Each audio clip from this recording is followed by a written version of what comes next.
अगर आपका home loan चल रहा है और अचानक से आपके पास एक लमसम अमाउंट आ जाए, चाहे वो बोनस हो, सैलरी हाइक हो या कोई और अनएक्सपेक्टेड पैसा, तो एक कॉमन सवाल दिमाग में आता है, क्या इस पैसे से लोन प्रीपे कर दूं या इसे इन्वेस्ट करूं ताकि लॉन्ग टर्म में ज्यादा रिटर्न्स मिल सके। और ये कंफ्यूजन सिर्फ आपके साथ नहीं होती, ये एक ऐसा कॉमन डिलेमा है जो हर इन्वेस्टर, हर मिडिल क्लास फैमिली फेस करती है।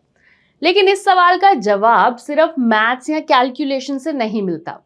ये डिसीजन होता है इमोशनल कंफर्ट और फाइनेंशियल ग्रोथ के बीच का एक बैलेंस। और इसी वजह से इस वीडियो में हम दोनों पर्सपेक्टिव्स को डिटेल में समझेंगे। पहले बात करेंगे फाइनेंशियल ग्रोथ की, फिर समझेंगे कि इमोशनल कंफर्ट का इस डिसीजन में क्या रोल है। तो चलिए शुरू करते हैं।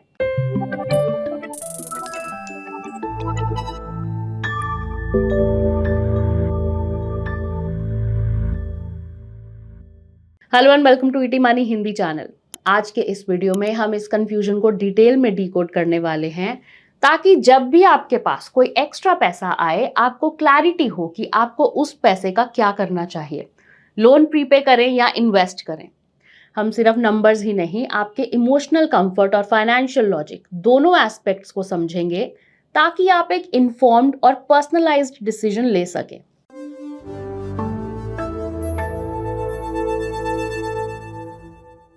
तो चलिए सबसे पहले देखते हैं कि अगर आप अपने एक्स्ट्रा पैसे को होम लोन प्रीपेमेंट के लिए यूज करते हैं तो आप कितना इंटरेस्ट बचा सकते हैं और क्या यह डिसीजन फाइनेंशियली रिवॉर्डिंग होता है। चलिए एक सिंपल एग्जांपल लेते हैं। मान लीजिए आपने 50 लाख का होम लोन लिया। इंटरेस्ट रेट है 9% पर एनम, 10 और 20 साल का, और आप हर महीने 44,986 की ईएमआई भर रहे हैं। अब मान लीजिए आपके पास एक समय पर 1 लाख का एक्स्ट्रा अमाउंट आता है और आप सोच रहे हैं क्या इस अमाउंट से लोन का प्रीपेमेंट करना चाहिए या इन्वेस्ट करना चाहिए। पहले प्रीपेमेंट का सिनेरियो समझते हैं। मान लीजिए आपको ये 1 लाख लोन के 15th मंथ में मिलता है और आप उसी महीने इसका प्रीपेमेंट कर देते हैं। इससे आपके लोन का प्रिंसिपल तुरंत रिड्यूस हो जाता है और अगले ईएमआई से इंटरेस्ट कैलकुलेशन उस रिड्यूस्ड प्रिंसिपल पर होती है। प्रीपेमेंट में जनरली आपको दो ऑप्शंस मिलते हैं, ईएमआई अमाउंट कम हो जाए या लोन का टेन्योर कम हो जाए। लेकिन मैक्सिमम लोग, और शायद आप भी, ईएमआई सेम रखना प्रेफर करते हैं और टेन्योर कम कर देते हैं, ताकि जल्दी लोन रीपे हो जाए और इंटरेस्ट में ज्यादा बचत हो। तो इसी लॉजिक को ध्यान में रखकर हमने आपके लिए एक डिटेल्ड टेबल बनाया है, जिसमें लोन के पहले 60 मंथ्स के डेटा को एनालाइज किया गया है। टेबल में आप देख सकते हैं कि किसी भी महीने के एंड में अगर आप 1 लाख का प्रीपेमेंट करते हैं तो आप कितना इंटरेस्ट सेव कर पाएंगे। जैसे कि हमने अभी एग्जाम्पल लिया, अगर आप 15th मंथ में 1 लाख प्रीपे करते हैं तो आप 4,16,377 का टोटल इंटरेस्ट सेव कर पाएंगे। इसी तरह अगर आप टेबल को क्लोजली देखें तो आप नोटिस करेंगे कि जितना ज्यादा डिले होगा प्रीपेमेंट में, उतनी कम होगी आपकी इंटरेस्ट सेविंग। अब ऐसा इसलिए होता है क्योंकि लोन के इनिशियल ईयर्स में ईएमआई का मेजॉरिटी हिस्सा सिर्फ इंटरेस्ट चुकाने में चला जाता है और प्रिंसिपल रीपेमेंट का अमाउंट बहुत कम होता है। जैसे जैसे लोन टेन्योर आगे बढ़ता है, प्रिंसिपल कंपोनेंट बढ़ने लगता है और इंटरेस्ट कंपोनेंट कम होता है। इस ट्रेंड को क्लियरली समझने के लिए हमने एक दूसरा टेबल बनाया है। Look at the second table. यहाँ हमने वही लोन एग्जाम्पल लिया है और देखा है कि अगर आप कोई भी एक्स्ट्रा प्री पेमेंट ना करें तो सिर्फ लोन के पहले 5 साल में आप कितना इंटरेस्ट पे करते हैं। तो रिजल्ट आता है कुछ इस तरह कि लोन के पहले 5 साल आपने 26.99 लाख तक ईएमआई पे की होगी, लेकिन इसमें से सिर्फ 5.65 लाख प्रिंसिपल रीपेमेंट था और बाकी 21.35 लाख सिर्फ इंटरेस्ट में चला गया। मतलब सिर्फ पहले 5 सालों में आपकी ईएमआई का 80% से ज्यादा हिस्सा सिर्फ इंटरेस्ट में चला गया। इसीलिए अगर आप इनिशियल ईयर्स में थोड़ा भी प्रीपेमेंट करते हैं तो आप सिग्निफिकेंट इंटरेस्ट सेविंग कर सकते हैं। और अगर आप खुद से अपने लोन पर प्रीपेमेंट से होने वाले इंटरेस्ट सेविंग को कैलकुलेट करना चाहते हैं तो हमने आपके लिए एक इंटरैक्टिव एक्सेल टूल भी बनाया हुआ है।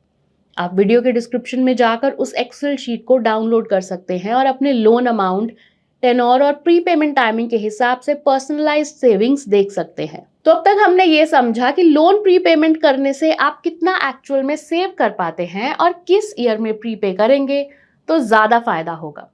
लेकिन अगर आप ये 1 लाख प्रीपे करने के बजाय इन्वेस्ट करते तो क्या आप उस इंटरेस्ट सेविंग से ज्यादा रिटर्न्स कमा पाते? इस एनालिसिस के लिए चलते हैं अगले सेक्शन की तरफ।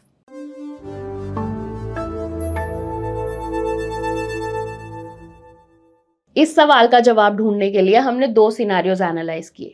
पहला, अगर आप उस 1 लाख रुपए को इन्वेस्ट करते और अगले सालों में कंजर्वेटिवली 10% का CAGR रिटर्न मिलता। दूसरा, कि अगर आपको 12% CAGR रिटर्न मिलता, जो लॉन्ग टर्म इक्विटी इन्वेस्टिंग के लिए एक रियलिस्टिक एजम्पशन माना जा सकता है। हमने इसी स्ट्रक्चर में एक टेबल बनाया मंथ वाइज, जैसे हमने लोन प्रीपेमेंट इंटरेस्ट सेविंग के लिए बनाया था। यहाँ आप क्लियरली देख पाएंगे कि अगर आप 15th मंथ में 1 लाख इन्वेस्ट करते तो 10% CAGR के हिसाब से लोन टेन्योर के एंड तक आपका 1 लाख बन जाता 5,97,000 के करीब। 12% CAGR के हिसाब से वही पैसा बन जाता 8,37,000 के करीब। अब इसको लोन प्रीपेमेंट वाले इंटरेस्ट सेविंग के एग्जाम्पल से कंपेयर करें। अगर आप 15th मंथ में 1 लाख लोन प्रीपे करते तो आपका टोटल इंटरेस्ट सेविंग होता 4,14,000। यानी यहां से एक चीज क्लियर होती है कि अगर आप डिसिप्लिन्ड इन्वेस्टिंग कर पाते हैं और लॉन्ग टर्म में कंसिस्टेंट रिटर्न्स मिलते हैं 10 से 12%, तो आपका पैसा लोन के इंटरेस्ट सेविंग के मुकाबले में ज्यादा ग्रो कर सकता है। सो अब तक की वीडियोस से शायद आप ये मान चुके होंगे कि प्रीपे करने की जगह इन्वेस्ट करना ही बेटर है। बट वेट, ये डिसीजन सिर्फ नंबर्स पे नहीं, मार्केट की रियलिटी पर भी डिपेंड करता है। देखिए, हमने यहाँ इक्विटी रिटर्न्स के लिए 10 से 12% का एजम्पशन लिया है, जो हमारे लोन के इंटरेस्ट रेट से हायर है।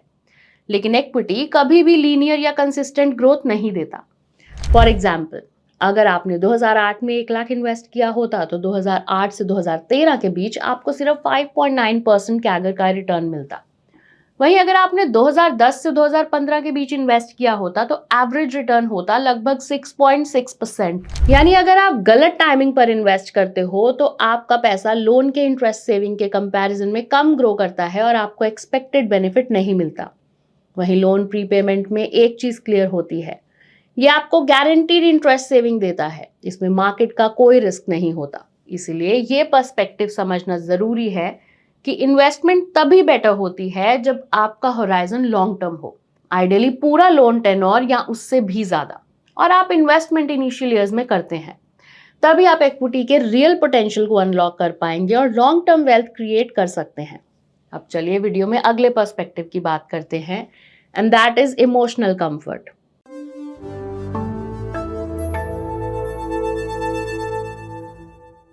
अब तक हमने नंबर्स के बेसिस पर एनालाइज किया कि लोन प्रीपे करना ज्यादा फायदेमंद है या इन्वेस्ट करना। लेकिन रियल लाइफ में फाइनेंशियल डिसीजंस सिर्फ मैथ्स के कैलकुलेशन पर नहीं लिए जाते। इमोशनल कंफर्ट भी एक इक्वली इंपॉर्टेंट फैक्टर होता है। कई बार हम लोन इसलिए प्रीपे करना चाहते हैं क्योंकि हम मेंटली स्ट्रेस फ्री रहना चाहते हैं, कोई फाइनेंशियल बर्डन ना हो, EMI कम हो जाए या जल्दी से लोन खत्म हो जाए। ये एक इमोशनल रिलीफ देता है, और अगर आप इसी कंफर्ट के साथ जीना चाहते हैं तो ये भी बिल्कुल सही डिसीजन है। लेकिन अगर आप इन्वेस्टमेंट का पोटेंशियल समझते हैं लेकिन 100% इन्वेस्ट करने में थोड़ा हेजिटेशन फील करते हैं, तो उस सिचुएशन के लिए एक मिडिल ग्राउंड सोल्यूशन भी है। 1 लाख को 2 पार्ट्स में डिवाइड कीजिए। 50,000 का यूज लोन प्रीपेमेंट के लिए करिए और 50,000 टू इन्वेस्ट। इस हाइब्रिड अप्रोच से आपको लोन पर इंटरेस्ट सेविंग का बेनिफिट मिलेगा और इन्वेस्टमेंट पर वेल्थ क्रिएशन का पोटेंशियल भी, यानी थोड़ा सा फाइनेंशियल गेन और थोड़ा सा मेंटल पीस। अगर आप ये टेबल देखें तो आपको क्लियरली समझ आएगा कि हाइब्रिड स्ट्रैटेजी का कितना बेनिफिट हो सकता है। फॉर एग्जाम्पल, अगर आप 15th मंथ में 1 लाख का 50-50 स्प्लिट करते तो 50,000 इन्वेस्ट करते, मान लीजिए 10% CAGR रिटर्न के साथ, तो लोन टेन्योर के एंड तक 4,14,000 का कॉर्पस बन जाता। 50,000 लोन प्रीपे करते तो आप 1,75,000 का इंटरेस्ट सेव कर लेते। यानी इस अप्रोच के साथ आपको टोटल बेनिफिट मिलता 6 लाख के अराउंड। मतलब आपने इन्वेस्टमेंट का भी फायदा लिया और लोन का बर्डन भी कम किया। Best of both worlds. Now it's a wrap. तो अब हम वीडियो के फाइनल पार्ट पर आ गए हैं। इस पूरे एनालिसिस का सबसे इंपॉर्टेंट इंसाइट ये है कि चाहे आप लोन प्रीपे करें, इन्वेस्ट करें या हाइब्रिड स्ट्रैटेजी फॉलो करें, मैक्सिमम बेनिफिट तभी मिलेगा जब ये डिसीजन लोन के इनिशियल ईयर्स में लिया जाए। शुरुआती सालों में प्रीपेमेंट का इम्पैक्ट सबसे ज्यादा होता है क्योंकि तब EMI का बड़ा हिस्सा इंटरेस्ट होता है, और अगर आप इन्वेस्ट करते हैं तो अर्ली इन्वेस्टिंग का मतलब होता है ज्यादा कंपाउंडिंग टाइम और बेटर रिटर्न्स। अगर आप 100% इन्वेस्ट करने से हेजिटेट करते हैं तो हाइब्रिड स्ट्रैटेजी के साथ बैलेंस्ड अप्रोच भी फॉलो कर सकते हैं। तो फ्रेंड्स, ये डिसीजन सिर्फ मैथ्स का नहीं, आपके रिस्क एपेटाइट, फाइनेंशियल गोल्स और इमोशनल कंफर्ट पर भी डिपेंड करता है। उम्मीद है आज का वीडियो आपके लिए वैल्यूएबल रहा। अगर पसंद आया हो तो लाइक, कमेंट और शेयर जरूर करें और ऐसे ही प्रैक्टिकल फाइनेंस वीडियोस के लिए ईटी मनी हिंदी को सब्सक्राइब करना ना भूलें। मिलते हैं अगले वीडियो में, तब तक के लिए take care and happy investing.